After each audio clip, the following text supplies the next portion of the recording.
मध्यप्राच्य युद्ध जोगु प्रभावित होउची सारा विश्वर अर्थनीति आउ तार प्रत्यक्ष प्रभाव पड़ी स्टॉक बाजार उपरे गोटे गोटे दिन में निवेशक माने लक्ष लक्ष कोटी हराइछंती। तेबे एभली परिस्थिति काहेके सृष्टि होईची, ये केते दिन पर्यंत चलिबो एवं आगकू निवेशक मानकू आश्वस्ति मिलिबो कि नाही, स्टॉक बाजार सेंसेक्स पुणी पूर्व स्थिति को फेरिबो ना नाही, से संपर्क में आमे आलोचना करिबा। आम सहित रहिछंती जणे स्टॉक बाजार जे ट्रेडिंग करंती जणे विशेषज्ञ बहु वर्षर अनुभूति रही कथा बा प्रकृत में विश्व बाजार स्थिति वर्तमान कौन रही एवं निवेशक माने केते सुरक्षित अछंती। आज्ञा नाटा टिके कहिबे परिचय। हाँ, मो ना किशोर चंद्र पाइकराय, मो 20 वर्ष माने काम करूछु। आमे स्टॉक रिलेटेड माने इन्वेस्टमेंट लोक मानको संगे ट्रेडिंग फ्रेडिंग सब करू। अस्थिरता काहे की देखा देची, विश्व आगुर के भी देखा नथिला, पूरा जो लैंड स्लाइडिंग माने जो फॉल हैला सेंसेक्स रो निफ्टी एई परिस्थिति काहे की। अच्छा, ये मिडिल ईस्ट रे जो करेंटली वार चालुचे से युद्ध पाई कौन होची ना क्रूड प्राइस टा बढ़ी बढ़ी जाउची, सप्लाईटा माने कम हेबा द्वारा पूरा देश रे पूरा आम देश रे पूरा पृथ्वी रे 20% पाखापाखी क्रूड जो क्रूड और पेट्रोलियम प्रोडक्ट रो सप्लाई होची तेटा अफेक्टेड होची। सेथिलागी कौन होची कि मार्केट एक्सपेक्ट करूची कि एबे इन्फ्लेशन बढ़ी पारे प्लस कंपनी मानकर प्रॉफिट टा कम ही पारे। एई कारण रो मार्केट तामाने फियर रे डर रे डाउन होची। अच्छा, प्रकृत में केवल क्रूड ऑयल प्राइस हाइक हवा ये कौन पूरा सब ऑल सेक्टर को प्रभाव पकाउची। हाँ, देखो ये क्रूड ऑयल प्राइस बढ़िबा दुई प्रकार इकोनॉमी ऊपर अटैक करुचे। प्रथमतः साधारण लोक मानक ऊपर अटैक करुचे। आमे जो भी कंजम्पशन करुचे सबु किछि ट्रांसपोर्ट ही कि आम पाखक आसुची। जदि पेट्रोलियम प्राइस बढ़ला तो कौन होची आम पाखक जो सामान माने आसुची तार प्राइस बढ़िबो। तो आमे नित्य व्यवहार जो भी सामान व्यवहार करुचे से सबु जिनिस रो जदि प्राइस बढ़ी चलिबो तो आमे कौन करबा, आम पाखे आ बेसी पैसा रहिबोनी अदर माने कंजम्पशन करबा पई। या द्वारा माने समस्त एक्सपेक्ट करूचंती कि जदि अदर कंजम्पशन पई आम पाखे पैसा कमिबो तो आमे आम पाखे डिमांड कमिबो। डिमांड कमिले कंपनी रो सेल भी खराब होबो, सेल खराब हेले तांको प्रॉफिट भी कमिबो। यही आशा करिकि जो फॉरेनर माने आसिकी आम देश रे इन्वेस्ट करूचंती भाई तांको कह जाउची से माने फेब्रुआरी 28 तारिख परठू प्रतिदिन 10 ରୁ 12 हजार करोड़ स्टॉक मार्केट रे सेल करूचंती।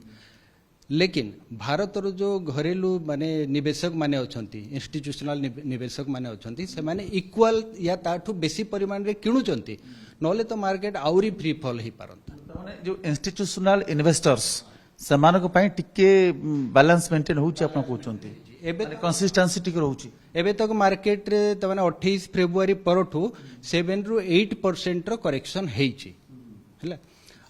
या द्वारा कौन नहले जदि आमर इंस्टीट्यूशनल इन्वेस्टर माने या डीआई माने जदि किणु न थांते तो आहुरी मार्केट रे माने ड्रास्टिकली फॉल भी ही पारि थांता।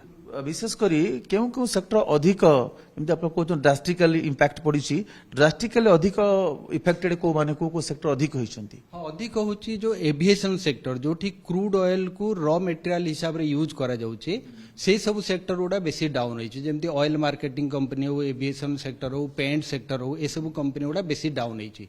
किछि सेक्टर अछि जोथरे क्रूड ऑयल रे रॉ मटेरियल हिसाब रे व्यवहार होनी, जेमती फार्मा हो, आईटी हो, ए सब सेक्टर रे ए वार पई बेसी किछि फरक पड़िनी। आपण देखुचंती केबे एथरे आसीबो, स्थिरता आसीबो बा पूर्व अवस्था फेरी आसी परिबो। एटा पूरा डिपेंड करूची वर्ल्ड रे क्रूड ऑयल रो प्राइस केमती चलुची। एबे सेटा 62 युद्ध हेबा पूर्वरु 62 ରୁ 65 डॉलर चलुतला ब्रेंट क्रूड, जोटा कि एबे $100 ऊपर चलुची। जदि ब्रेंट क्रूड आगो को बढ़ी बढ़ी जीव तो मार्केट रे आहुरी पैनिक आसी पारे। जदि सेटा सेटल हैला क्रूड प्राइस तळु को आसला बोले मार्केट ठीक ठाक हिजबार संभावना अछि। कार मूल्य मध्य ह्रास घटुची, डॉलर बढ़ी जाउची, ये मध्य टाइम लो रे अछि काहेकि ना फॉरेनर माने नेकी जाउचंती तांकर पैसा माने डॉलर रो डिमांड बहुत बेसी अछि। सेति पई हमर इंडियन रुपी डॉलर अगेंस्ट रे बहुत डाउन हेकी अछि।